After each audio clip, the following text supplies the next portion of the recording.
तो last class में आपका वेव ऑप्टिक्स जो है वो कंप्लीट हो चुका है। अब हम लोग आखिरी यूनिट की तरफ बढ़ रहे हैं, मॉडर्न फिजिक्स। मॉडर्न फिजिक्स में सिर्फ 3 चैप्टर्स हैं, ठीक। एक चैप्टर आज ही कंप्लीट हो जाएगा, बचे 2 चैप्टर्स एटम और न्यूक्लियाई वो बहुत जल्दी आने वाले टाइम में आपका विद इन 2-3 क्लास वो भी खत्म हो जाएंगे। इसके बाद हम लोग फिर से वापस सब कुछ रिवीजन पे और न्यूमेरिकल्स पे आएंगे, ठीक है। तो आप लोग इन चीजों को बार बार रिवाइज करते रहिए। फिलहाल हम लोग इस चैप्टर को स्टार्ट कर रहे हैं, इसका नाम है dual nature of radiation and matter, ठीक। देखो होता क्या है, डुअल नेचर कहने का सिंपल सा मतलब ये है कि जो लाइट है उस लाइट के बेसिकली 2 टाइप के नेचर्स हैं जो आपको क्लास 10th में पढ़ाया जाता है कि लाइट हैज डुअल नेचर।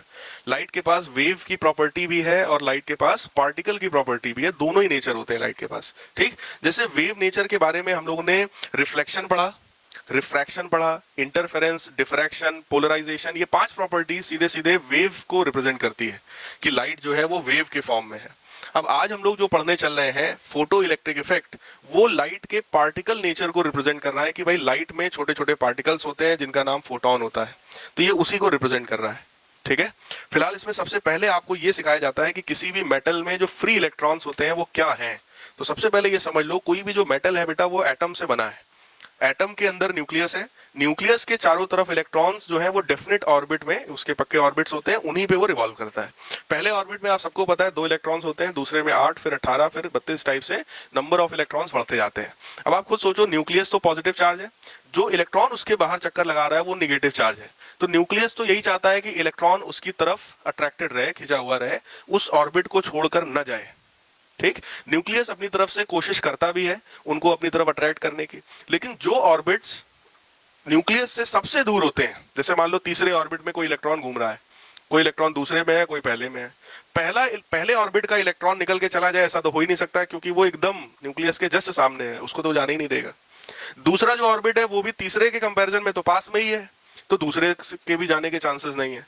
सबसे ज्यादा जो दूर होते हैं, जो इलेक्ट्रॉन्स न्यूक्लियस से सबसे दूर ऑर्बिट में है, उन्हीं के फ्री होने के कुछ चांसेस होते हैं। जैसे आप लोगों के पेरेंट्स जो है, जब तक आप उनके सामने हैं तब तक आपके बर्बाद होने के चांसेस कतई नहीं है।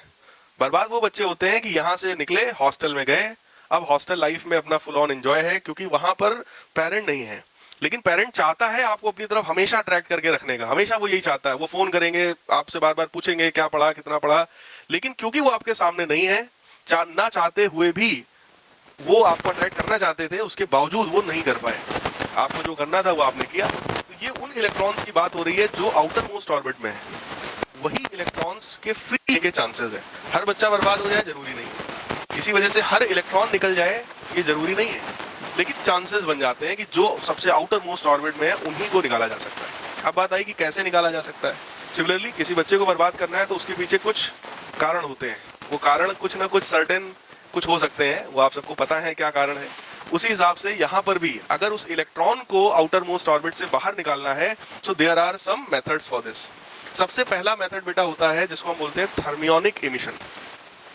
सबसे पहला method of removal of electron is thermionic emission.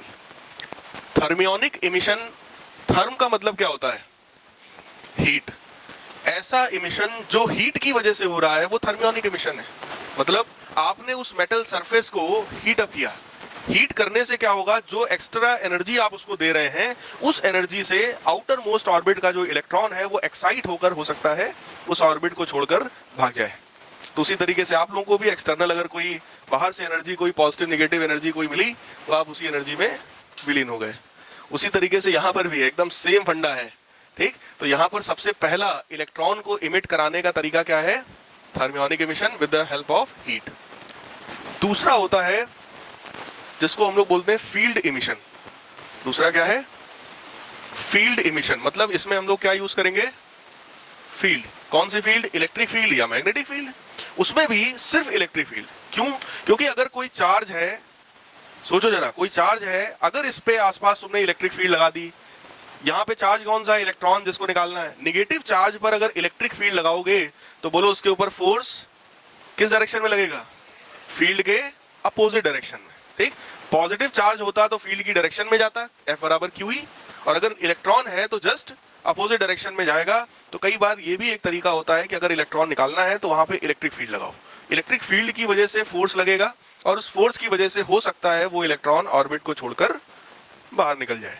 ठीक। तीसरा तरीका जो आपके सिलेबस में है, जो आप पढ़ने चल रहे हैं, that is photo electric effect.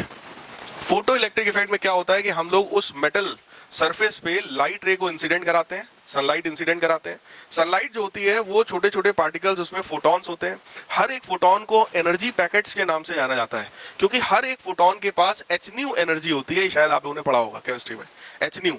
ठीक। एच क्या होता है? प्लैंक्स कांस्टेंट, और न्यू क्या है? उसकी frequency. So H new frequency एक एक फोटॉन के पास होती है। तो अगर मान लो 10 फोटॉन्स आए तो 10 फोटॉन 10 इलेक्ट्रॉन से टकराएंगे।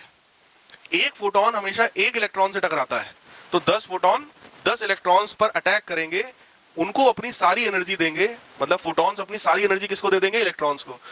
अब वो इलेक्ट्रॉन्स उस एनर्जी से एक्साइट होकर हो सकता है बाहर निकल जाए। समझ आया? और आखिरी जो इसमें मेथड है, इसको हम लोग बोलते हैं सेकेंडरी इमिशन। सेकेंडरी इमिशन कहने का मतलब यह है कि इस बार हमने उस मेटल सरफेस पे सेकेंडरी पार्टिकल, मतलब कोई दूसरा एक्सेलरेटेड पार्टिकल था, इलेक्ट्रॉन आप बोल सकते, कोई दूसरा इलेक्ट्रॉन था, उस इलेक्ट्रॉन की बम्बार्डिंग करा दी। वो इलेक्ट्रॉन बहुत हाई स्पीड से आया और इस एटम से इस टकरा गया। जब टकराएगा तभी तो वो अपनी एनर्जी इसको देगा, उसकी वजह से भी हो सकता है कि वो इलेक्ट्रॉन निकल जाए। तो उसको हम बोलते हैं सेकेंडरी इमिशन, जिसमें हम किसी सेकेंडरी पार्टिकल का यूज करके इसको एक्साइट कराते हैं। सेकेंडरी पार्टिकल मतलब अदर चार्ज। जैसे ये जो एक एटम है, इसकी बात नहीं कर रहे हैं, इसके इलेक्ट्रॉन की बात नहीं कर रहे हैं, बाहर से कोई दूसरा इलेक्ट्रॉन एक्सेलरेट करा के लाओ, बम्बार्डिंग करा दो। रदरफोर्ड ने अल्फा पार्टिकल की बम्बार्डिंग कराई थी। ठीक। इसी तरीके से आप अल्फा पार्टिकल की बम्बार्डिंग करा दीजिए, किसी दूसरे पार्टिकल की बम्बार्डिंग करा दीजिए, प्रोटॉन की करा दीजिए, इलेक्ट्रॉन की। ठीक। कोई भी चार्ज पार्टिकल लाओ, उससे बम्बार्डिंग कराओ। उस बम्बार्डिंग से क्या होगा? वो अपनी एनर्जी भी तो इसको देगा। कोलिजन में भी तो ट्रांसफर ऑफ एनर्जी होता है। तो अगर आप किसी से इसको कोलाइड कराओगे तो ये अपनी एनर्जी इसको देगा। अब उस एनर्जी के साथ इसका इलेक्ट्रॉन हो सकता है एक्साइट होकर के बाहर निकल जाए। प्रोटॉन से नहीं होगा, इसीलिए इलेक्ट्रॉन से ही कराया जाता है। बम्बार्डिंग आप किसी से भी कर सकते हैं, लेकिन इमिशन अगर कराना है तो इलेक्ट्रॉन्स का यूज किया जाता है। क्यों? क्योंकि इलेक्ट्रॉन्स के पास जो एनर्जी जाती है बेटा, वो बहुत ज्यादा जाती है, क्योंकि इलेक्ट्रॉन्स का मास बहुत कम है। आप लोगों ने साइक्लोट्रॉन में पढ़ा था कि उसमें हम इलेक्ट्रॉन्स को एक्साइट नहीं कराते, क्योंकि उसका मास बहुत कम है, जिसकी वजह से अनकंट्रोलेबल हो जाता है। तो यहां तो हमें वैसी एनर्जी चाहिए जो अनकंट्रोलेबल हो। इतनी ज्यादा एनर्जी के साथ जब वो स्ट्राइक करेगा तो अपनी सारी एनर्जी इसको देगा। उस एनर्जी के साथ हो सकता है कि ये इमिट हो जाए, लेकिन ये आपके सिलेबस में नहीं है। आपको फोटो इलेक्ट्रिक इफेक्ट ही डिटेल में पढ़ना है। बताते हैं, वो हम फुल डिटेल में आपको बता रहे हैं। ये तो पूरा चैप्टर ही है photo electric effect, full detail में आप पढ़ेंगे, उसके बाद आपका आई थिंक कोई डाउट नहीं बचेगा। ठीक है। So there are these 4 methods for the emission of electrons. सिर्फ मेथड का नाम लिख लो, बाकी फोटो इलेक्ट्रिक इफेक्ट को ही डिटेल में आपको पढ़ना है। इसमें हेडिंग डालिए आप लोग photo electric effect. Photo electric effect.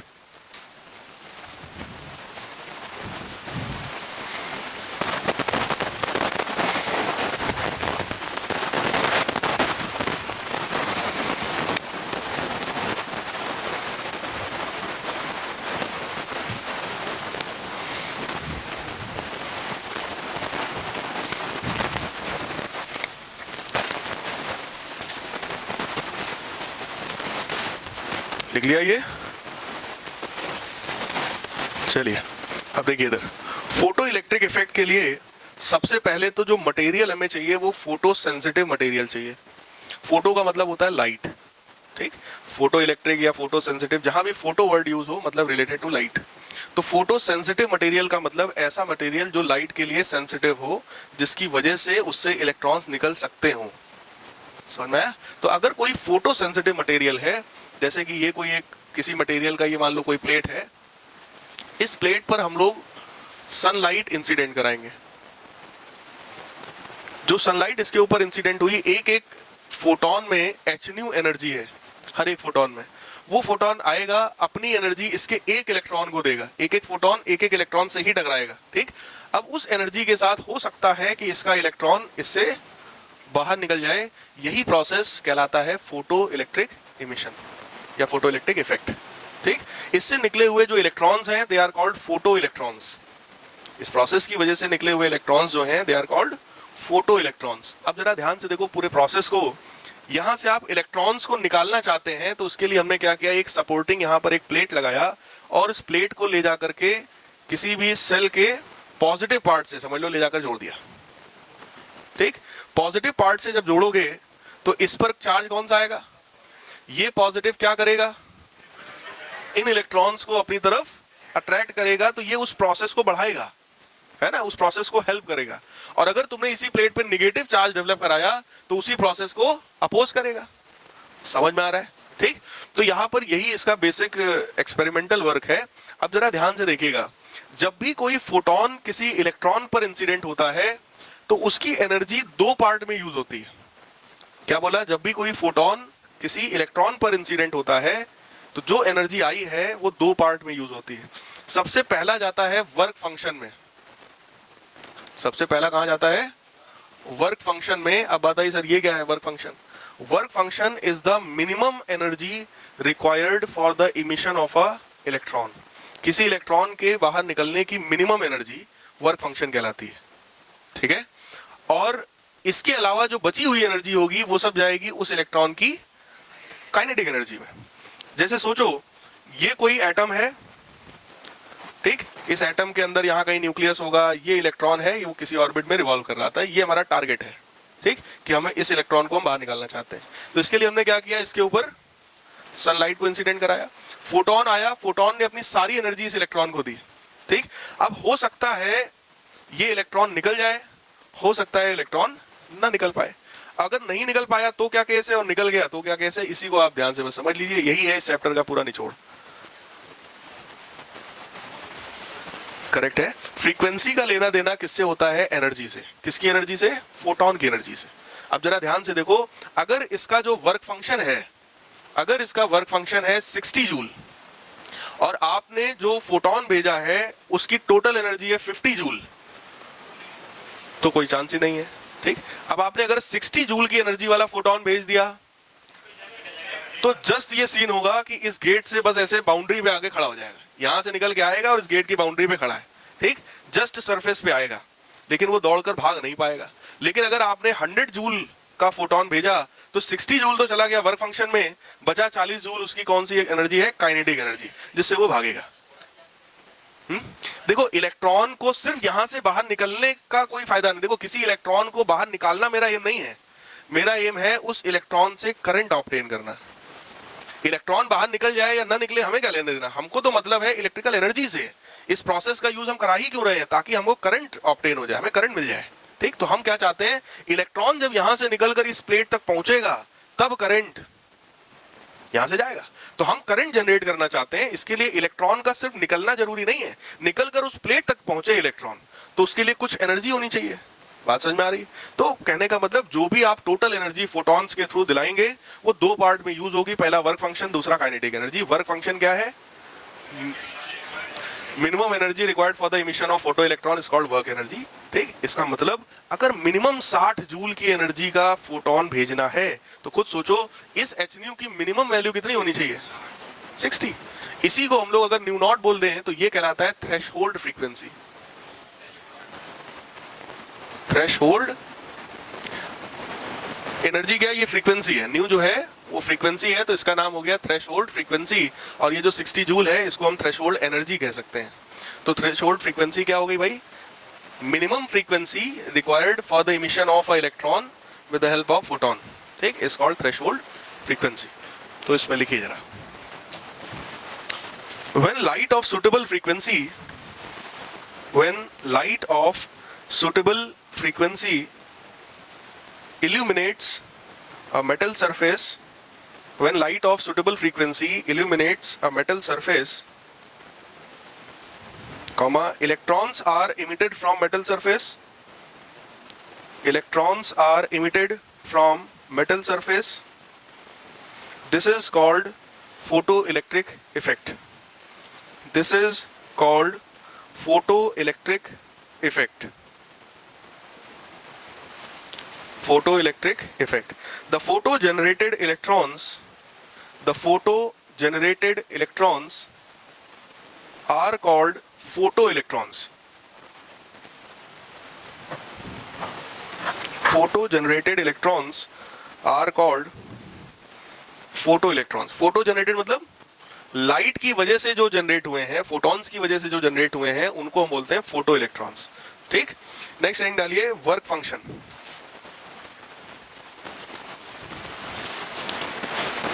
Work function इसमें लिख लीजिए the minimum energy required for the emission of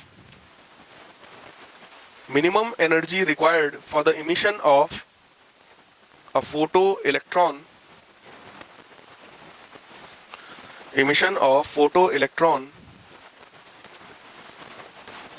is called work function।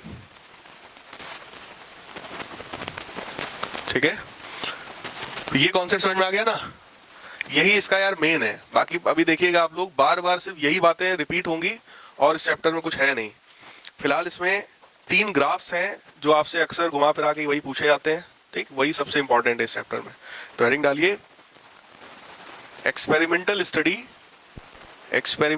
Study of photo electric effect.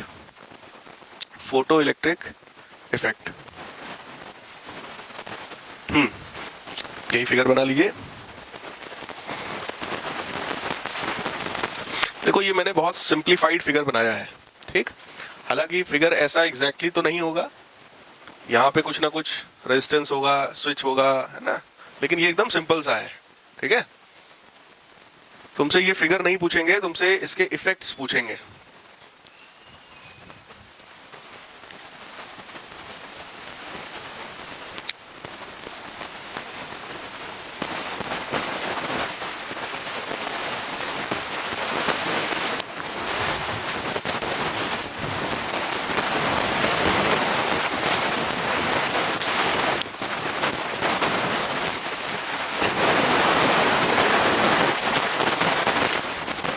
इस एक्सपेरिमेंट से जो रिजल्ट हम लोग निकाल रहे हैं उसमें सबसे पहली चीज हमको पढ़नी है effect of intensity of light.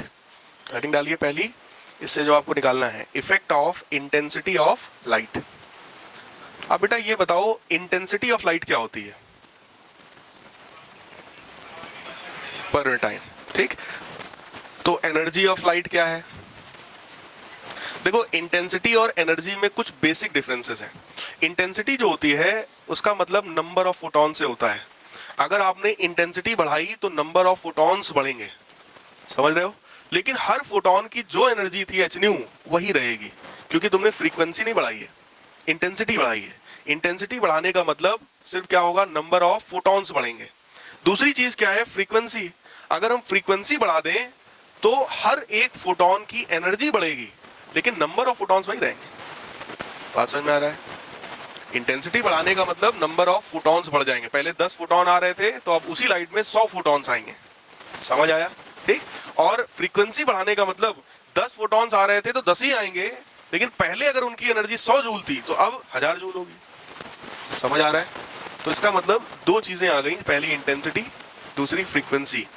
तो इंटेंसिटी का इफेक्ट क्या है वो देखो, इस पर बेस्ड ग्राफ बनाना है हमको। ग्राफ में एक्स एक्सिस पर हम लोग रखते हैं इंटेंसिटी को और वाई एक्सिस पे रख रहे हैं फोटो इलेक्ट्रिक करंट को। Photo electric current. अब ये बताओ भाई, अगर इंटेंसिटी आपने बढ़ा दी तो उससे करंट पे क्या प्रभाव पड़ेगा? घटेगा, बढ़ेगा? कितने लोग कह रहे हैं बढ़ेगा, कितने लोग कह रहे हैं घटेगा? बारात में क्या होगा? बढ़ेगा बेटा। कम इसलिए नहीं होगा, ध्यान से देखिए। इंटेंसिटी अगर आप बढ़ाएंगे तो फोटॉन्स बढ़ेंगे। हर एक फोटॉन एक ही इलेक्ट्रॉन पर अटैक करता है। ठीक। अब अगर 10 फोटॉन आ रहे थे तो सिर्फ 10 पर अटैक होगा, 10 में से हो सकता है 2 निकलते। 100 आएंगे, 100 पर अटैक होगा तो 20 निकलेंगे।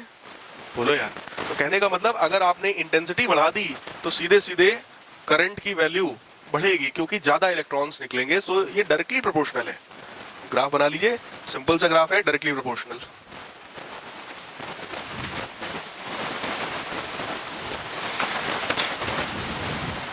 इसमें रिजल्ट लिखिए, number of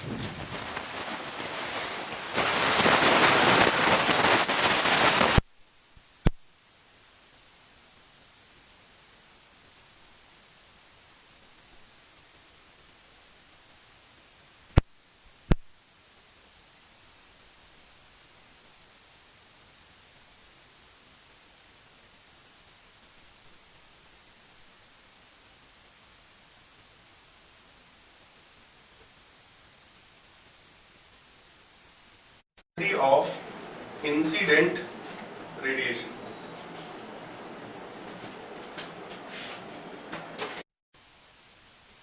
of potential, effect of potential. अब पोटेंशियल किसका? इस प्लेट का। आपने पोटेंशियल इस पे अप्लाई किया है, इसको पॉजिटिव पोटेंशियल दिया है ताकि ये निकलने वाले इलेक्ट्रॉन्स को अट्रैक्ट कर सके। ठीक, इसका इफेक्ट हमें देखना है। तो इस बार ग्राफ किसके किसके बीच का होगा? यहां पर तो फिर से वही है, फोटो इलेक्ट्रिक करंट, और यहां पर है पोटेंशियल। ये बताओ बेटा, जब प्लेट का पोटेंशियल 0 होगा तब करंट का क्या होगा? इस प्लेट का पोटेंशियल 0 कर दें, इसको बैटरी से ना जोड़े, तो पोटेंशियल 0 हो जाएगा अपने आप। अगर इसका पोटेंशियल 0 है तो क्या एक भी इलेक्ट्रॉन इधर से इधर नहीं जाएगा? जाएगा भाई। जिसके पास सफिशिएंट एनर्जी रही होगी वो दौड़ के भाग जाएगा। यार इसका काम है क्या, जरा सोचो। इसका काम क्या है? सिर्फ अट्रैक्ट करना। ठीक, अट्रैक्शन की जरूरत किसको है? जो भाग नहीं पा रहा था उसी को तो लालच देके बुला रहे हो, आओ भाई आ जाओ इधर। बोलो यार, तुम उस निगेटिव को अपनी तरफ खींच रहे हो पॉजिटिव बना करके। अगर वो निगेटिव में पहले से ही उतनी एनर्जी हो तो खुद ही दौड़ के भाग आएगा, तुम्हें बुलाने की जरूरत ही नहीं है। समझ आ रहा है? क्योंकि यहां पर वैरायटी ऑफ इलेक्ट्रॉन्स है। कोई इलेक्ट्रॉन उस ऑर्बिट में, जरा सोचो, जैसे ये कोई न्यूक्लियस है, ठीक, या ये कोई ऑर्बिट है, एक इलेक्ट्रॉन यहां है, एक इलेक्ट्रॉन यहां है। तुमने लाइट इधर से इंसिडेंट कराई तो ऑब्वियस है इस वाले इलेक्ट्रॉन को एनर्जी ज्यादा मिली, जबकि इधर वाले को कम मिली। तो हर इलेक्ट्रॉन की एनर्जी अलग अलग है। ठीक, इसका मतलब क्या हुआ? अगर हर इलेक्ट्रॉन की एनर्जी अलग अलग है तो सभी की काइनेटिक एनर्जी भी अलग अलग होगी। वर्क फंक्शन सबके लिए सेम है। 60 जूल अगर हमने डिसाइड किया था तो 60 जूल सबके लिए सेम है, लेकिन जो काइनेटिक एनर्जी, अगर 100 जूल आई थी तो 40 जूल, 200 जूल अगर इंसिडेंट हुआ तो 140 जूल। बोलो यार, बात समझ में आ रहा है? कहने का मतलब सबकी काइनेटिक एनर्जी अलग अलग है। आप इसका पोटेंशियल भले 0 कर दीजिए, कुछ तो होंगे जो इधर से इधर पहुंची जाएंगे। ठीक, इसका मतलब अगर ये 0 भी है तो भी इसकी कुछ ना कुछ वैल्यू तो है। ठीक, अब बात आई कि हम इसके पॉजिटिव पोटेंशियल को बढ़ा रहे हैं। जैसे जैसे इस पर पॉजिटिव चार्ज बढ़ेगा, बोलो इधर आने वाले इलेक्ट्रॉन्स का नंबर बढ़ेगा। ठीक, तो ये बढ़ता चला गया। लेकिन कुछ समय के बाद भैया उतने ही इलेक्ट्रॉन्स तो बुला सकते हो ना जितने बाहर निकले होंगे। इसका काम अंदर से इलेक्ट्रॉन को निकालना नहीं है। अंदर से इलेक्ट्रॉन को निकालने का काम किसका है? फोटॉन्स का। फोटोन अंदर से बाहर निकाल रहा है, इसका काम सिर्फ बाहर निकले हुए इलेक्ट्रॉन्स को अट्रैक्ट करना है। 10 निकले थे, इसने 10 को खींच लिया। अब जब बचे ही नहीं तो किसको खींचेगा? इस वजह से कुछ समय के बाद वो करंट क्या हो जाएगा? सैचुरेट हो जाएगा, जिसको हम लोग बोलते हैं सैचुरेशन करंट।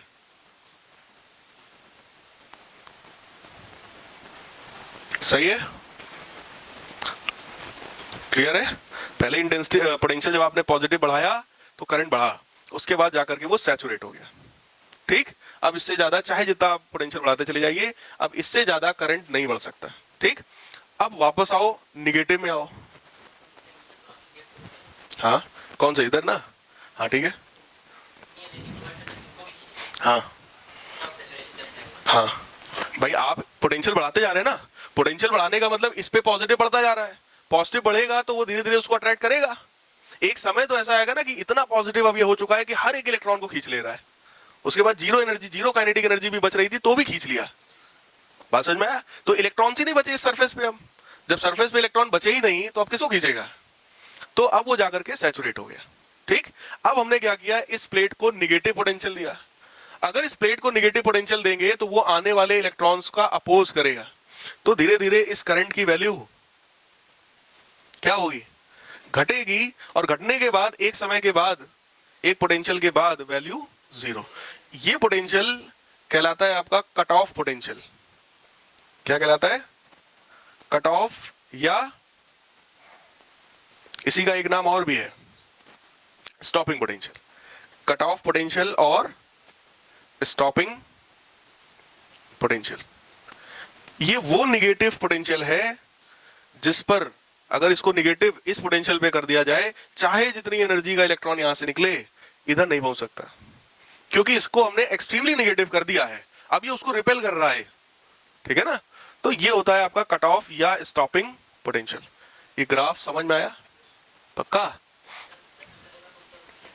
नहीं नहीं नहीं, इसका काम सिर्फ बाहर निकले हुए सरफेस पे रखे हुए इलेक्ट्रॉन्स को खींचना या रिपेल करना है। ना ये अंदर से निकाल सकता है, ना बाहर वालों को अंदर भेज सकता है। बाहर वालों को अंदर तो खैर फोटोन भी नहीं भेज सकता, उसका काम सिर्फ क्या था, अंदर से बाहर निकालना, ठीक। अब वो वापस अंदर नहीं आएगा, समझ में आया? तो इसने क्या किया, पोटेंशियल को हमने जब निगेटिव किया तो करंट बेटा घटा, और घट के क्या हो गया, जीरो। उसको हमने बोला कट ऑफ या स्टॉपिंग पोटेंशियल। तो ये पूछा जाता है कि व्हाट इज स्टॉपिंग पोटेंशियल, क्या बताओगे? द मिनिमम नहीं, the maximum negative potential of the plate for which the photo electric current becomes zero is called cut off और स्टॉपिंग पोटेंशियल। सैचुरेशन करंट क्या है? The maximum photo electric current after which it can not be increased. इससे ज्यादा current हम increase नहीं कर सकते इस पर्टिकुलर इंटेंसिटी पर। लेकिन जरा सोचो, अभी इसकी इंटेंसिटी I1 है, तो यह हाल है, ठीक। अगर मैं इंटेंसिटी बढ़ा दूं, I2 कर दूं, इंटेंसिटी बढ़ाने का मतलब ज्यादा फोटॉन्स आएंगे, ज्यादा फोटॉन आएंगे तो ऑब्वियस है ज्यादा इलेक्ट्रॉन्स पे अटैक होगा तो ज्यादा निकलेंगे। तो उसके लिए I2 के लिए यही ग्राफ यहीं से ऐसे बढ़ जाएगा। बोलो यार, इंटेंसिटी बढ़ाओगे तो उसका इफेक्ट किस पर पड़ेगा, सैचुरेशन करंट पर। इंटेंसिटी बढ़ाने पर सैचुरेशन करंट की वैल्यू, लेकिन stopping potential will be same, क्योंकि इंटेंसिटी का लेना देना किससे है, नंबर ऑफ फोटॉन से। ध्यान से जरा सोचना, 10 फोटॉन आ रहे थे तो भी स्टॉपिंग पोटेंशियल वही था, 100 आएंगे तो भी वही होगा। क्यों? क्योंकि स्टॉपिंग पोटेंशियल वो मैक्सिमम नेगेटिव पोटेंशियल था जो एक भी इलेक्ट्रॉन को उधर से इधर आने नहीं दे रहा। अब तुमने क्या बढ़ाया, इंटेंसिटी बढ़ाई है, सिर्फ नंबर ऑफ फोटॉन्स बढ़ाए हैं, फोटॉन की एनर्जी नहीं बढ़ाई है। सोचो यार, अगर हम फोटॉन की एनर्जी बढ़ा देते तो अब हमें स्टॉपिंग पोटेंशियल को और निगेटिव करना पड़ता। तो उसकी बात हम बाद में करेंगे। फिलहाल इफेक्ट ऑफ पोटेंशियल समझ में आया? इसका ग्राफ बना लीजिए, इसमें लिख लीजिए I2 is greater then I1।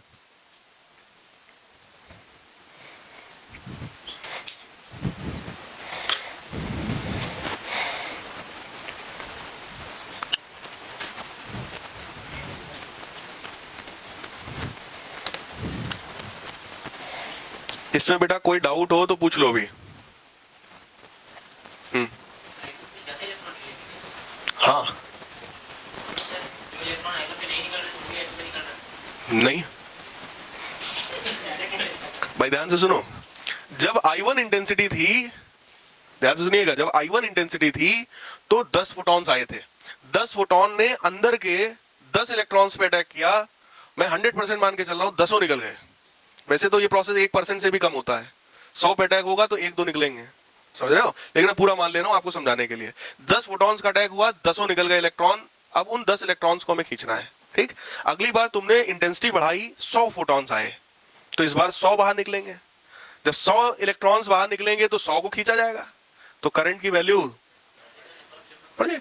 हाँ, नंबर ऑफ इलेक्ट्रॉन्स बढ़े, हाँ, जो बाहर निकले वो। हाँ, इसी वजह से सैचुरेशन करंट बढ़ गया।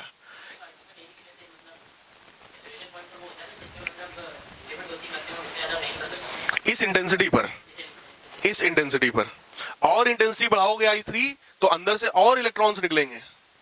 बोलो यार, इंटेंसिटी बढ़ाने पर अंदर से, एटम के अंदर से इलेक्ट्रॉन्स निकल कर बाहर आ रहे हैं, ठीक। इलेक्ट्रॉन्स की कमी नहीं है, पता है ना आपको, बहुत सारे नंबर ऑफ इलेक्ट्रॉन्स हैं अंदर। हाँ, ये हो सकता है, लेकिन हम लोग यहाँ पे बेटा किसी मेटल सरफेस की बात कर रहे हैं। We are not discussing it about any particular one atom. एक एटम की बात नहीं हो रही है, मेटल सरफेस की बात हो रही है।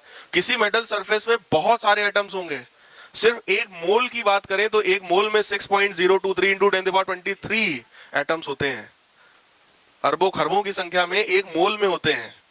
तो आप खुद ही सोच लो, अगर हम मेटल सरफेस की बात कर रहे हैं तो उसमें बहुत सारे हैं, समझ रहे हैं ना। तो उसके हमें इलेक्ट्रॉन्स एक्साइट करा के निकालने हैं, ठीक। चलिए, खैर, अभी कोई डाउट इसमें? नहीं, देखो यार, किसी भी एटम से इलेक्ट्रॉन्स को निकालना is not a very easy task. इतना आसान काम नहीं है जितना लग रहा है। अभी तो सिर्फ थ्योरी में हम लोग पढ़ रहे हैं कि हमने इंसिडेंट कराया, इलेक्ट्रॉन्स को निकाल लिया। Conceptually it is well and good, बढ़िया है, लेकिन प्रैक्टिकली जब आप करेंगे तो इस प्रोसेस की प्रोबेबिलिटी 1% भी नहीं है। 100 फोटॉन्स इंसिडेंट कराओगे तो एक आध भी हो सकता है निकले, या उसमें भी डाउट है कि ना निकले। समझ आ रहा है? लेकिन हम तो फिलहाल उसको वही मान के समझा रहे हैं आपको कि 100 इंसिडेंट कराए तो 100 निकल गए। समझ आया? प्रैक्टिकलिटी में नहीं जा रहे हैं हम, आइडियल कॉन्सेप्ट पढ़ रहे हैं कि अगर इंटेंसिटी हमने बढ़ाया तो उससे नंबर ऑफ इलेक्ट्रॉन्स बढ़ेंगे, तो जो सैचुरेशन करंट है वो भी बढ़ जाएगा।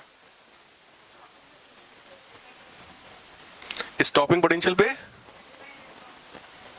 यहां पर तो वो तो वहीं पर रहेंगे सरफेस पे, भाई इससे निकल चुके हैं, बस यहीं सरफेस पे पड़े रहेंगे, वो यहां से इस प्लेट तक नहीं जाएंगे।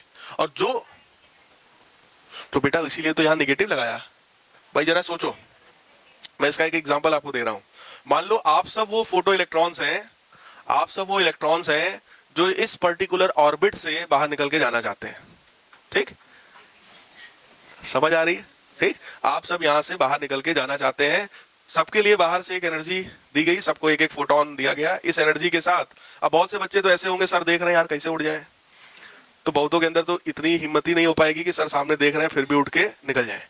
लेकिन कुछ होंगे परम, दो चार, जिनके अंदर अरे ठीक है खड़े होंगे, हमसे क्या मतलब, उठे, उठ के चले गए। ठीक, अब ये वो इलेक्ट्रॉन्स हैं जो एनर्जी लेने के बाद इनके बाहर निकलने के चांसेस हैं। तो सबसे पहला तो वर्क फंक्शन, अंदर से पहले वो एनर्जी उतनी डेवलप हो कि हम सर के देखने के बावजूद हम उठ के वहां तक जा पा रहे हैं, ये क्या है? This is work function.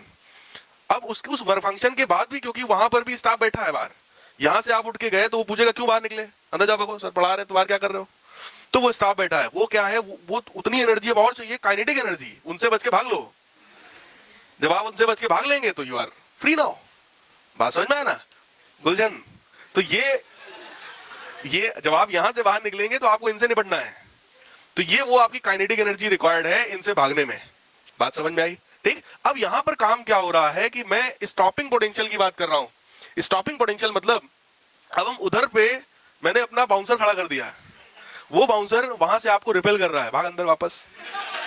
आप यहां से बाहर निकले, वर्क फंक्शन आपने क्रॉस किया, गुलशन को आपने क्रॉस किया, लेकिन अब वो बाउंसर उस गेट पे खड़ा है, अंदर भागो। वो क्या कर रहा है, आपको वापस रिपेल कर रहा है कि वहीं जाओ।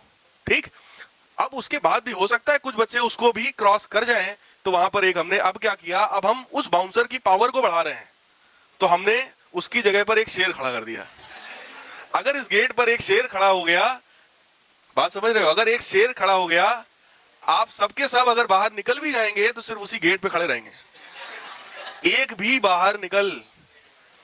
तो स्टॉपिंग पोटेंशियल वो शेर है जो उन इलेक्ट्रॉन्स को लगातार वापस भगो अंदर, एक भी गेट के पास तक भी दिखाई नहीं पड़ेगा अगर वहां पे शेर खड़ा हो गया, चाहे जितनी एनर्जी हो जिसके पास भी। बात समझ रहे हो?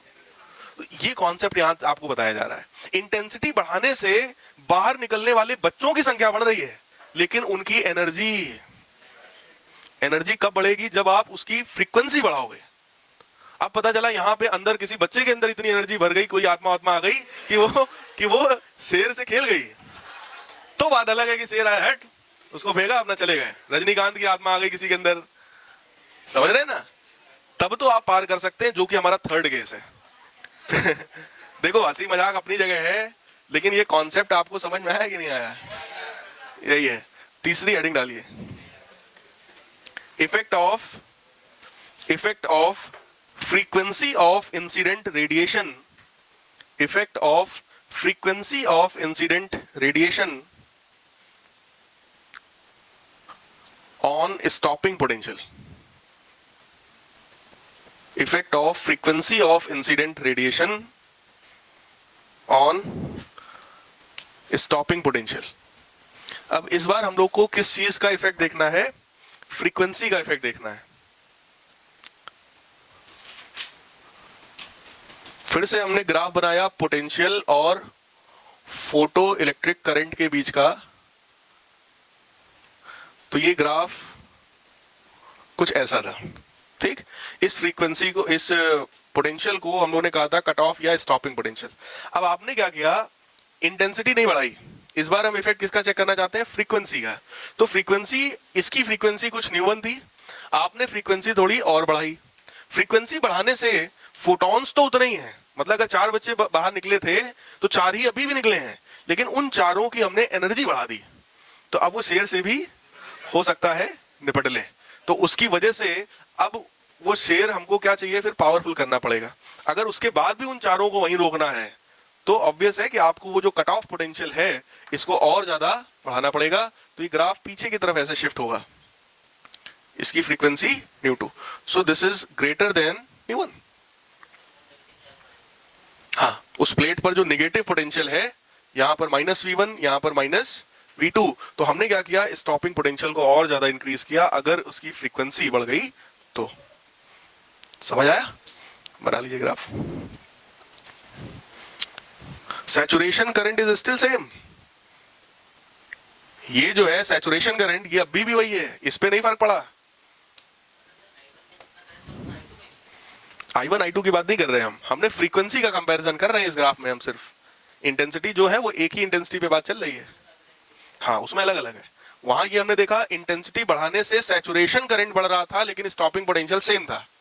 यहां पर क्या हो रहा है, एनर्जी बढ़ाई, फ्रीक्वेंसी बढ़ाया, फ्रीक्वेंसी बढ़ाने से कट ऑफ पोटेंशियल हमें निगेटिव करना पड़ रहा है लेकिन सैचुरेशन करंट वही है, हल्का सा। यहां पर ये आप चाहो तो इसको थोड़ा सा ऐसे दिखा सकते हो, बट वो सैचुरेशन करंट उतना ही रहेगा। ठीक है, ये सर वो एक ही चीज है, कोई बहुत बड़ा अंतर नहीं है। ये बेटा समझ में आ गया? यही इसमें पूछा जाता है, बाकी इसमें और कुछ ज्यादा है नहीं। थ्रेशोल्ड फ्रीक्वेंसी क्या है समझ गए अब? The minimum value of the frequency of incident radiation. लिख लो अच्छा, इसको हेडिंग डालो थ्रेशोल्ड फ्रीक्वेंसी। ग्राफ तो यही 3 है, यही 3 ग्राफ आपसे पूछे जाते हैं, एक्सप्लेन करने को आता है। ठीक है, थ्रेशोल्ड फ्रीक्वेंसी में लिख लीजिए the minimum value of the frequency, the minimum value of the frequency of incident radiation, the minimum value of frequency of incident radiation below which photoelectric emission stops, below which photoelectric emission stops is called threshold frequency, is called threshold frequency। ठीक है, next heading डालिए laws of photo electric emission, laws of photo electric emission. 4 laws है बेटा, 4 laws में 3 आप पढ़ चुके हैं, 3 ग्राफ, हर एक ग्राफ एक लॉ है। जैसे सबसे पहले ग्राफ में ये बोला गया कि जैसे जैसे इंटेंसिटी बढ़ाएंगे फोटो इलेक्ट्रिक करंट बढ़ेगा। दूसरे में आपको ये बोला गया कि अगर आप पोटेंशियल बढ़ाएंगे तो करंट बढ़ेगा, फिर जाकर सैचुरेट हो जाएगा, कांस्टेंट बन जाएगा। ठीक, पोटेंशियल नेगेटिव करेंगे तो कट ऑफ पोटेंशियल एक ऐसा आएगा जिसमें सारे इलेक्ट्रॉन्स रुक जाएंगे, करंट 0 हो जाएगा। तीसरे में यह समझाया गया कि फ्रीक्वेंसी बढ़ाने से स्टॉपिंग पोटेंशियल बढ़ता है लेकिन सैचुरेशन करंट पर कोई फर्क नहीं पड़ता है। और चौथा और आखिरी है it is an instantaneous process. ये जो प्रोसेस है ये कैसा प्रोसेस है, इंस्टेंटेनियस, मतलब लाइट के आने में, फोटॉन्स के आने में और इलेक्ट्रॉन्स के निकलने में there will be no time lag. ऐसा नहीं होगा फोटोन आए, एब्जॉर्ब हो, फिर 2-4 मिनट के बाद इलेक्ट्रॉन निकले।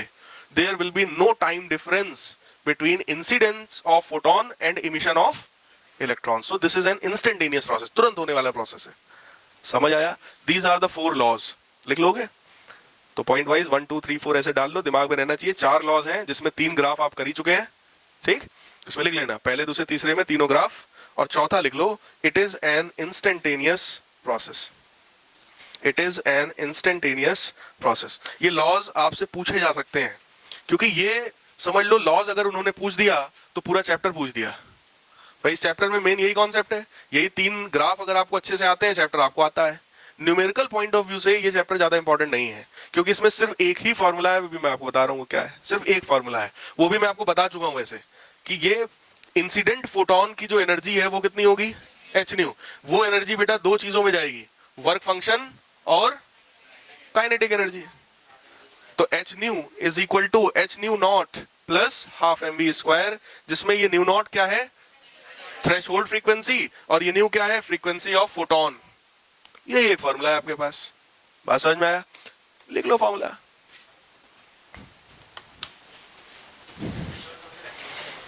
हाँ, ये आपने केमिस्ट्री में पढ़ा होगा, वही कॉन्सेप्ट।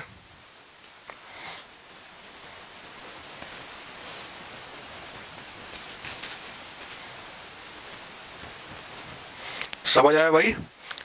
लास्ट टॉपिक है इसमें, failure of classical wave theory.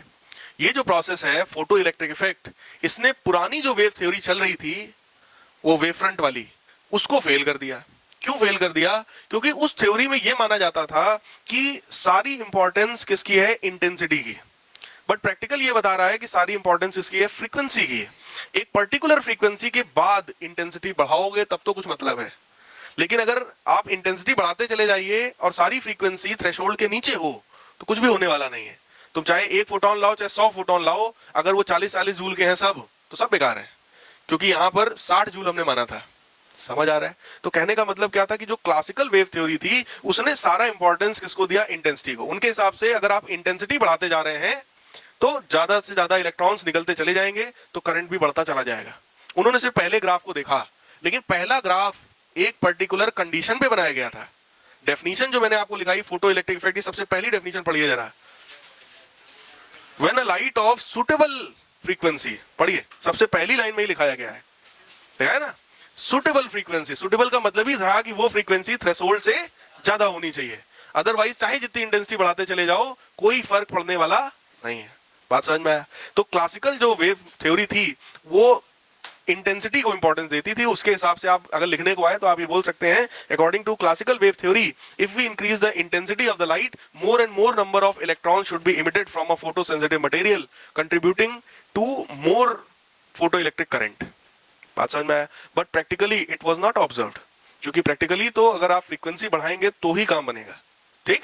और दूसरी चीज जो फेल्योर का मुख्य कारण था वो ये था कि क्लासिकल वेव थ्योरी कहती थी कि पहले वेव फ्रंट आएगा, सरफेस उस वेव फ्रंट को एब्सॉर्ब करेगी, सरफेस का एक एक पॉइंट एक सोर्स की तरह बिहेव करेगा।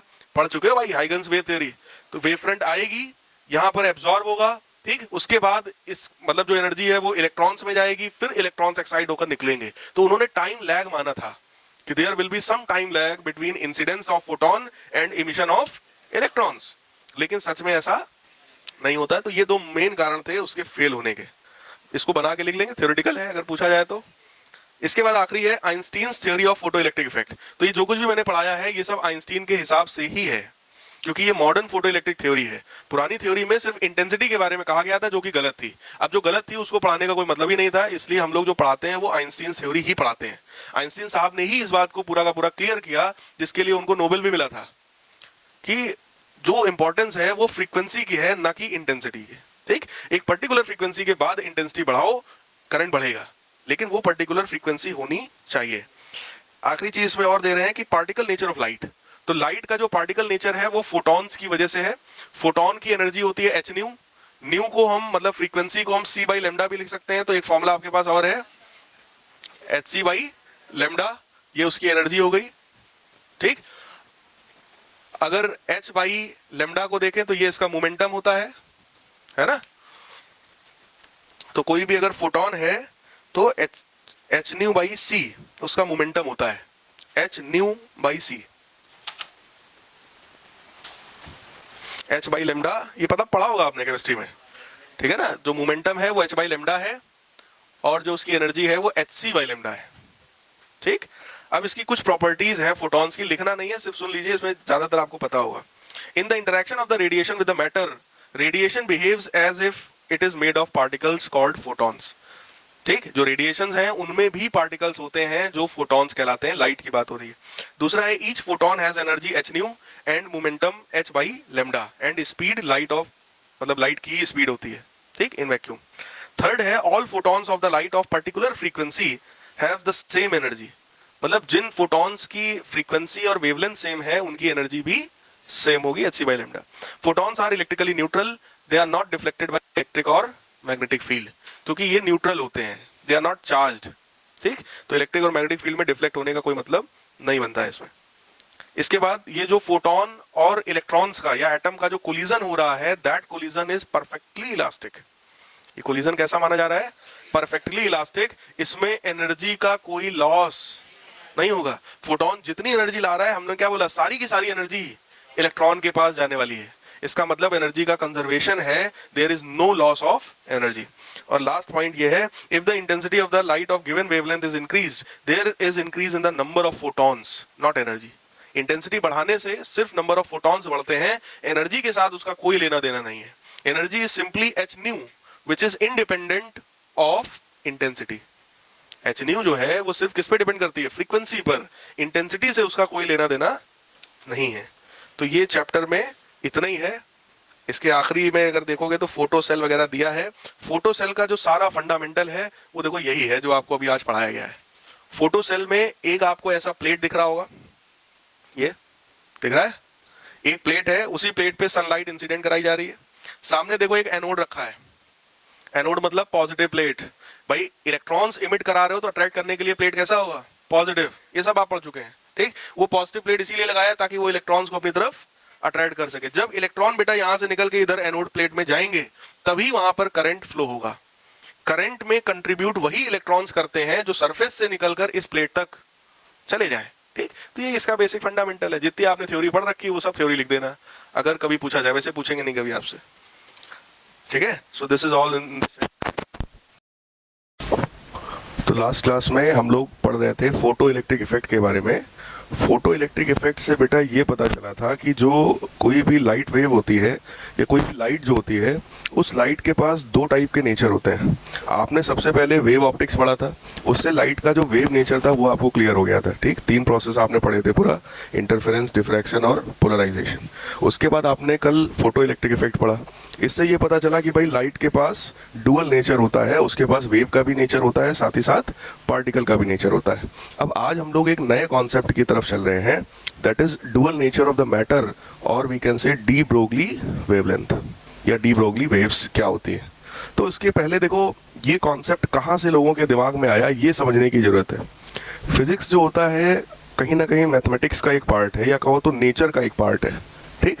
अब नेचर में बेटा जितनी भी चीजें होती हैं दे ऑल आर सिमेट्रिकल, सब कुछ सिमेट्री पर बेस्ड है। नेचर अपने काम को एक सिमेट्री के साथ ही फॉलो करता है। जो काम जितने टाइम पर होना है वो हमेशा उतने टाइम पर ही होगा, ठीक। वो नेचर के अपने कुछ डेफिनेट लॉज हैं।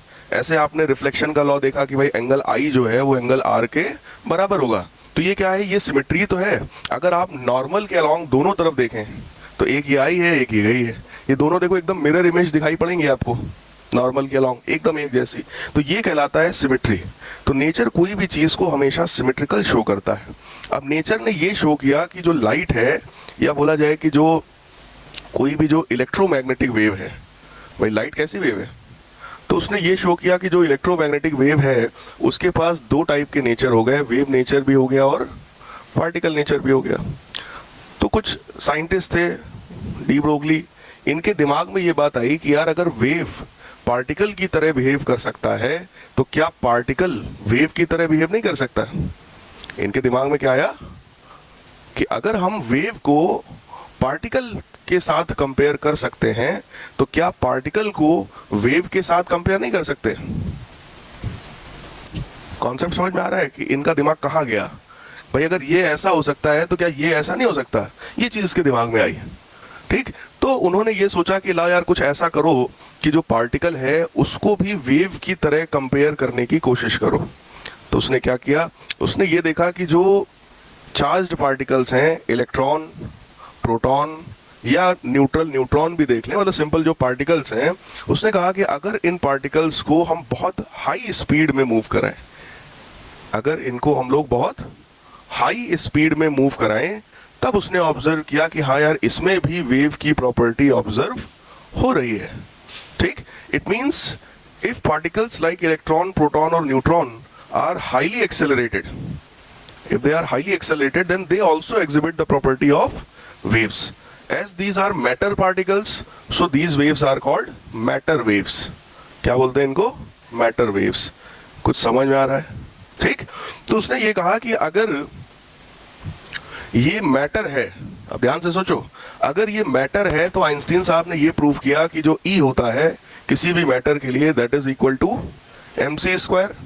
E is equal to mc² बेटे ये बताता है कि अगर हम किसी पार्टिकल को जिसका मास m है अगर उसको लाइट की स्पीड से चला दें तो वो पार्टिकल में एनर्जी आ जाती है और उस एनर्जी की वैल्यू है E is equal to mc²। ठीक, simply if a particle is moving with the velocity of light it can be treated as the source of energy, so E is equal to mc²। और यहां पर de Broglie ने ये कहा कि अगर ये पार्टिकल की एनर्जी है तो this energy should be equivalent to the energy of wave. और वेव की एनर्जी आप लोगों ने कल लास्ट क्लास में ही पढ़ी थी, फोटोन की, E is equal to h nu. तो उसने ये कहा कि भाई इन दोनों को हम इक्वल कर सकते हैं अगर सिमेट्री आपको प्रूव करनी है तो उसके दिमाग में ये चीज आने के बेसिक दो कारण थे। सबसे पहला कारण जो उसके दिमाग में ये आया वो था Einstein's mass energy relation. Einstein ने ये जो प्रूव कर दिया E is equal to mc², एक ये मुख्य कारण था। उसने ये देखा कि यार पार्टिकल के पास एनर्जी हो सकती है। और दूसरा मेन कारण जो उसके दिमाग में समझ में आया that was the symmetry of nature, कि नेचर हर चीज में सिमेट्रिकल है। अगर पार्टिकल के पास एनर्जी हो सकती है जैसी एनर्जी वेव के पास होती है तो वो पार्टिकल वेव की तरह क्यों नहीं वेव कर सकता, ये चीज उसने सोचा। ठीक, तो इस वजह से उसने क्या कहा कि भाई ये जो वेव जो आ जाओ जो पार्टिकल की एनर्जी है, आओ बेटा, जो पार्टिकल की एनर्जी है वो पार्टिकल की एनर्जी वेव की एनर्जी जो फोटॉन्स की एनर्जी होती है h न्यू उनके इक्वल हो सकती है। तो उसने कहा इन दोनों को आप सिंपली इक्वल कर दीजिए। So this mc² can be treated equal to h nu. ठीक, ये जो एनर्जी mc² थी it can be treated equal to h nu. और ये मैंने आपको लास्ट क्लास में भी बताया था, न्यू क्या है, उसकी फ्रीक्वेंसी है। फ्रीक्वेंसी को we can write c by lambda, क्योंकि ये फॉर्मूला आपने पढ़ा होगा v is equal to n lambda या f लेमडा, ये वही फॉर्मूला है बेटा, c is equal to nu lambda होता ना। c क्या है, speed of the light in vacuum.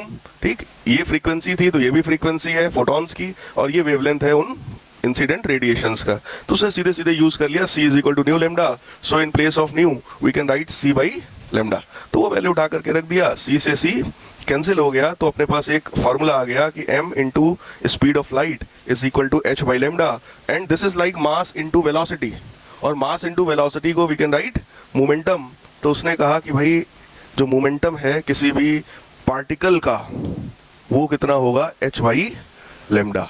अब आप खुद सोचो, मोमेंटम है पार्टिकल का और रिप्रेजेंट तुम कर रहे हो वेवलेंथ के फॉर्म में।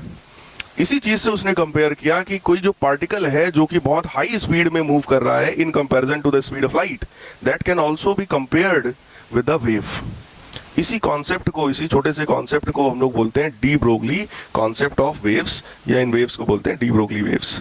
समझ में आया कुछ? ठीक, तो इसमें लिखिए बेटा, हेडिंग डालिए डुअल नेचर ऑफ मैटर और डी ब्रोगली वेव्स, हेडिंग डाल लीजिए। फिर इसमें लिखिए द वेव्स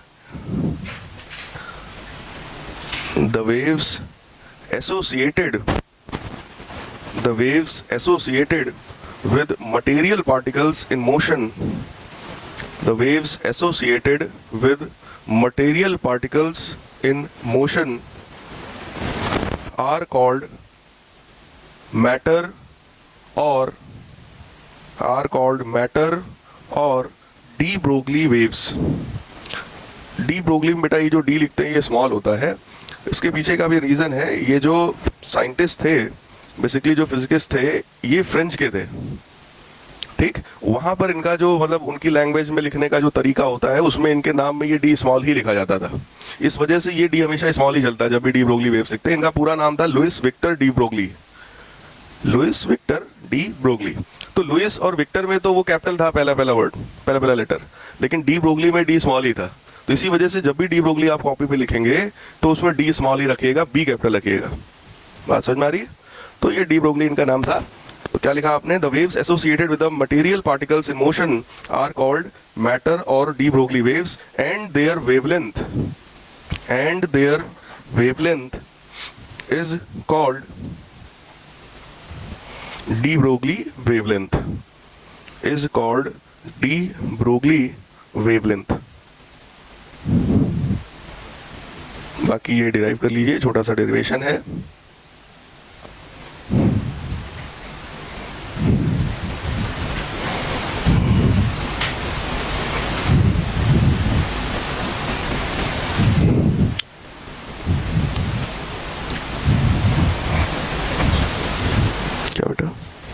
अरे इलेक्ट्रॉन प्रोटॉन न्यूट्रॉन, यहाँ बेटा ये बताया था, जो लोग नहीं थे सुन लो जल्दी से, कि जो कोई भी इलेक्ट्रोमैग्नेटिक वेव होती है, फॉर एग्जांपल लाइट, तो हम लोगों ने लास्ट क्लासेस में ये देखा कि लाइट का वेव नेचर भी होता है, साथ ही साथ पार्टिकल नेचर भी होता है। वेव नेचर के लिए 3 फेनोमेना तुमने पढ़ लिए, इंटरफेरेंस, डिफ्रैक्शन और पोलराइजेशन। जबकि पार्टिकल नेचर के लिए लास्ट क्लास में आपने फोटो इलेक्ट्रिक इफेक्ट पढ़ा था, जो पहले केमिस्ट्री में भी आपने कभी पढ़ा होगा। ठीक, तो इन दोनों से ये पता चला कि अगर कोई इलेक्ट्रोमैग्नेटिक वेव है, for example light, so it has dual nature. ठीक, और उस समय आइंस्टीन साहब ने ये बात भी प्रूव कर दिया था कि भाई E बराबर mc² होता है। मतलब अगर किसी पार्टिकल को लाइट की स्पीड से चला दो तो उस पार्टिकल के पास ह्यूज एनर्जी होती है, जिसको हम बोलते हैं E = mc²। ठीक, ये रिलेशन सबको पता है। दूसरी चीज जो लोगों के दिमाग में थी वो है सिमेट्री ऑफ नेचर, कि नेचर में हर चीज सिमेट्रिकल होता है। रिफ्लेक्शन को ही देख लो कि अगर I एंगल पे लाइट रे आई, R एंगल पे गई, तो एंगल I बराबर एंगल R। ये नेचर का लॉ है कि वो जो कुछ भी करता है वो सिमेट्रिकल ही करता है। अगर सनराइज होना है तो सनसेट भी होना है, किसी का जन्म होना है तो किसी की मृत्यु भी होनी है। तो ये नेचर जो कुछ भी करता है वो बैलेंस बना के करता है, सिमेट्री मेंटेन करके करता है। समझ में आ रहा है? तो लोगों के दिमाग में यार ये आया कि अगर वेव पार्टिकल की तरह वेव कर सकती है तो क्या पार्टिकल वेव की तरह वेव नहीं कर सकता? ठीक, तो उसने इन दो चीजों को बेस बनाया और उसने दिमाग ये लगाया कि भाई अगर हम किसी पार्टिकल को बहुत हाई स्पीड में मूव करा दें in comparison to the speed of light, ठीक, then it can also behave like a wave. तो पार्टिकल कौन से? इलेक्ट्रॉन, प्रोटॉन, न्यूट्रॉन, इन सबको, ड्यूट्रॉन, अल्फा पार्टिकल, जिसको भी आप जानते हैं, अगर आप इनको हाई स्पीड में मूव करा दें तो that can behave like a wave. तो ये जो एनर्जी थी बेटा, ये पार्टिकल की एनर्जी थी = mc²। ये जो एनर्जी थी किसी फोटोन यानी इलेक्ट्रोमैग्नेटिक वेव की एनर्जी थी hν। तो उसने कहा ये दोनों टाइप की एनर्जीज भी आपस में बराबर होनी चाहिए, अगर इक्विवेलेंस मेंटेन है तो बराबर कर दिया, छोटा सा डेरिवेशन आ गया। ठीक है, अब भी कोई डाउट हो भाई तो बताओ। तो बेटा वेवलेंथ का फॉर्मूला क्या आ गया? h/mv या h/p। ठीक है, चलिए इसमें लिखिए क्या समझ लीजिए। इस इक्वेशन से हम लोग को कुछ बेसिक रिजल्ट्स मिलते हैं। सबसे पहला बेटा रिजल्ट क्या मिला कि वेवलेंथ जो है that is inversely proportional to momentum. जितना हाई स्पीड से पार्टिकल चलेगा उसका वेवलेंथ उतना कम होएगा। उसके बाद क्या है, if the speed of the particle is 0, अगर ये p 0 कर दें तो सोचो लैम्डा कितना होगा? इनफाइनाइट। बोलो यार, मोमेंटम अगर 0 कर दें, मतलब स्पीड पार्टिकल की 0 कर दें, पार्टिकल को रोक दें, तो वेवलेंथ हो जाएगा इनफाइनाइट। इनफाइनाइट वेवलेंथ होने का मतलब क्रस्ट और ट्रफ के बीच में या दो सक्सेसिव क्रस्ट के बीच की दूरी कितनी हो गई है? इनफाइनाइट। इसका मतलब वेव बनेगी नहीं। एक ही मैक्सिमा दिख रहा है, दूसरा दिखा ही नहीं, तो फिर बनी नहीं वेव, है ना। वेव का मतलब तो एक रेगुलर टाइम इंटरवल में रिपीटिशन होना चाहिए ना, वो नहीं होगा। तो इसका मतलब अगर कोई पार्टिकल रेस्ट पर है तो you can not associate wave with it. Clear? उसके लिए स्पीड चाहिए। थर्ड है, to be associated with the de Broglie waves a particle need not to have a charge. Particle के पास चार्ज होने की जरूरत नहीं है, it may be neutral also. और लास्ट है, de Broglie wave can not be electromagnetic in nature.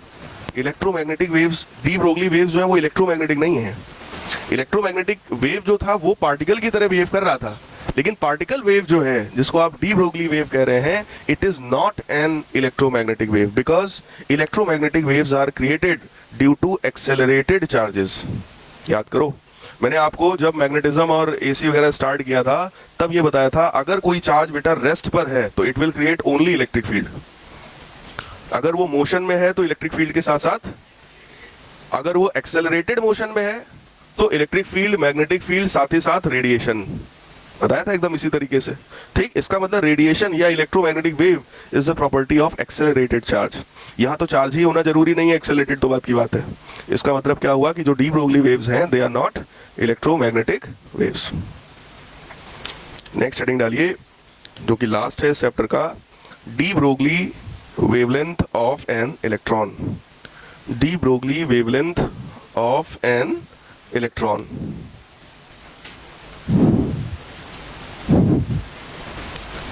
अब बेटा इतने सब कॉन्सेप्ट में आपको ये बात समझ में आई होगी कि अगर हम किसी पार्टिकल को लाइट की स्पीड के आसपास चलाने की कोशिश कर जाएं तभी हम उसको वेव से कंपेयर कर सकते हैं, है ना। अब बात आई कि सर किसको लाइट की स्पीड से चलाएं? चलाना तो हम खुद को ही चाहते हैं। अगर हम खुद को लाइट की स्पीड से चला दे तो हम भी भगवान बन जाएंगे, आम ब्रह्मास्मि, है ना। ऐसा हो जाएगा। लेकिन हमको चलाएं कैसे, क्योंकि ऑलरेडी मेरा मास ऑलमोस्ट 96 केजी के आसपास है, तो मुझे आप लाइट की स्पीड तक पहुंचाएंगे कैसे? Not possible.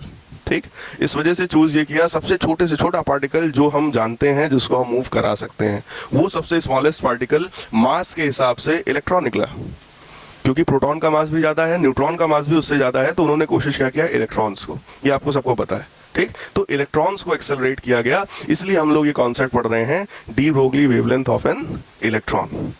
पढ़ने को हम किसी प्रोटॉन न्यूट्रॉन के लिए भी पढ़ सकते हैं, उसमें कोई बुराई नहीं है, लेकिन क्योंकि इलेक्ट्रॉन के लिए ये कुछ फीजिबल दिखा कि कुछ हाँ हो सकता है, C/10 C/100 इस स्पीड के आसपास हम ले जा सके। ठीक, लेकिन और किसी पार्टिकल को तो नहीं ले जा सकते, जो आधा किलो 1 किलो का पार्टिकल भी होगा तो उसको तो भूल ही जाओ, तो हम लोग तो नामुमकिन है। ठीक, इस वजह से अभी इलेक्ट्रॉन के लिए आप इन चीज को पढ़ रहे हैं। ठीक है, तो due to low mass of the electron it is capable of having wave property also. ठीक, फिलहाल इसमें लिखिए काइनेटिक एनर्जी जो है इलेक्ट्रॉन की, वो सिंपली क्या है, हाफ mv²। लिख लीजिए, kinetic energy of the electron is equal to half mv²। इसको बेटा मोमेंटम के फॉर्म में अगर हम लोग लिखें तो it can be written as p²/2m। बहुत सिंपल है, मास का मल्टीप्लाई कर लो और मास का डिवाइड कर लो। ऊपर वाला जो है वो m² v² तो मोमेंटम लिख दिया है ना, नीचे वाला 2m तो 2m रहने दिया, so it is equal to p²/2m। और ये जो काइनेटिक एनर्जी है ये इसके अंदर क्यों आई होगी, क्योंकि हमने इसको v वोल्ट तक, v पोटेंशियल तक हमने इसको चार्ज किया होगा। अगर हम किसी इलेक्ट्रॉन को v पोटेंशियल तक चार्ज करें तो उसके लिए हमें कुछ वर्क करना पड़ेगा ना इसके ऊपर। आप सबने पढ़ रखा है v जो होता है potential, that is equal to W/Q। It means potential क्या है, that is the work done on the charge to give it potential v। So work done कितना हुआ, चार्ज E इलेक्ट्रॉन है इनटू पोटेंशियल v। तो ये जो work done है यही तो इसमें काइनेटिक एनर्जी के रूप में स्टोर हुआ। सो इन्होंने ये कहा कि you can write this p²/2m should be equal to EV। लिख लीजिए,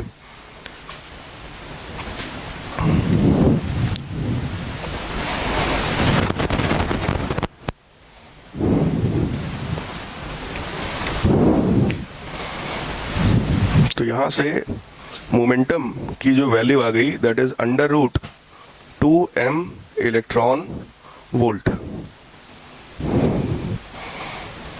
करेक्ट है, ये क्या आ गया बेटा, उस इलेक्ट्रॉन का मोमेंटम। अब अगर मोमेंटम पता है तो क्या हम लोग वेवलेंथ निकाल सकते हैं, बाय विच फॉर्मूला? सिंपल, तो लिख लीजिए, hence D Broglie wavelength of electron, hence d Broglie wavelength of electron lambda is equal to h upon p. So lambda is equal to h upon √2m eV।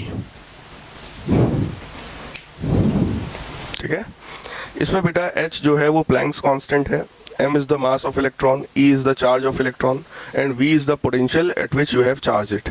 ठीक, इन सब में जो variable है वो सिर्फ पोटेंशियल है, प्लैंक्स कांस्टेंट है, मास electron ये सब कांस्टेंट है।